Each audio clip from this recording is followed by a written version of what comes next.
किया जाए। साहब, इमरान खान साहब का कहना है कि यूँ लगता है अभी भी जनरल बाजवा की पॉलिसी चल रही है। किसी हद तक तो आपकी जमात ने भी तस्लीम किया कि कब तक जनरल बाजवा ही की पॉलिसी चल रही थी, कि अभी भी उन्हीं की पॉलिसी चल रही है।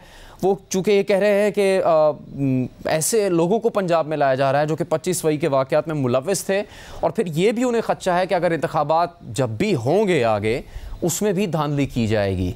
तो किस तरह से उनके इन खदशात को दूर करेगी पीडीएम हुकूमत? 25 मई तो इस तरह बना दिया जिस तरह 12 मई हो गया है। प्रॉब्लम यह है कि इस मुल्क में एक क्लास है, पॉलिटिकल क्लास, जो कि एलीट पॉलिटिकल क्लास है। वो अपने आप को अनटचेबल समझते हैं, उनको एक लाडला सिंड्रोम है। ये बाकायदा एक साइकोलॉजिकल कंडीशन है कि हम लाडले हैं, हमारे घर पे रेड हो गया, हमें हथकड़ी लग गई, हमें 5 दिन जेल में रख दिया। भाई, इस माजी में वज़ीर आज़म को इस मुल्क में फांसी भी लगती रही है, भुट्टो साहब को जुडिशल मर्डर किया गया था, जिला वतनियाँ भी होती रही हैं, 3-3, 5-5 साल लोगों ने कैदें काटी हैं। आपने लोगों पे हेरोइन डलवाई है, उनको कैदों में डाला है। तो मुझे इस बात की कतन समझ नहीं आती कि ये जो एक सिंड्रोम है ना कि 25 मई, मैं होम मिनिस्टर था 25 मई को, आप बता दें क्या हुआ 25 मई को?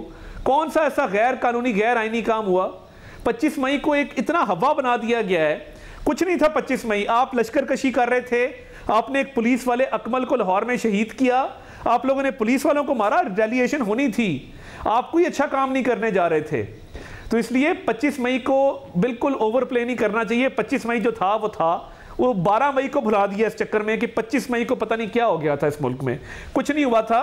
आप लोग ज़रा थोड़े सेंसिटिव हैं, आप बैटल करना नहीं जानते, you are not battle hardened, आप सियासी जद्दोजहद करना नहीं जानते, एक दिन की आपकी कैद नहीं है, आप दूसरों को ताने देते हैं। तो बात ये नहीं है कि 25 मई के लोगों को लगाया जा रहा है और धांधली की जा रही है। जो केयर टेकर सीएम्स लगे हैं, प्रोसेस के जरिए लगे हैं, आप किसी और नाम पे मान जाते, 2 नाम दिए थे, आपको तो एतराज़ करना चाहिए था।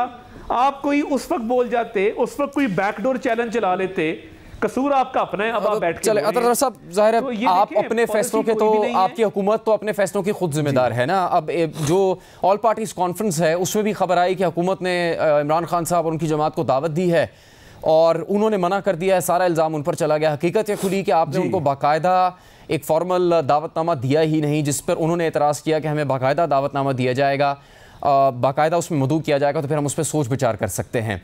उसकी संजीदगी का आलम यह निकला कि वो पहले कुछ ताख़ीर का शिकार हुई और अब मौखिर ही हो गई है ऑल पार्टीज कॉन्फ्रेंस।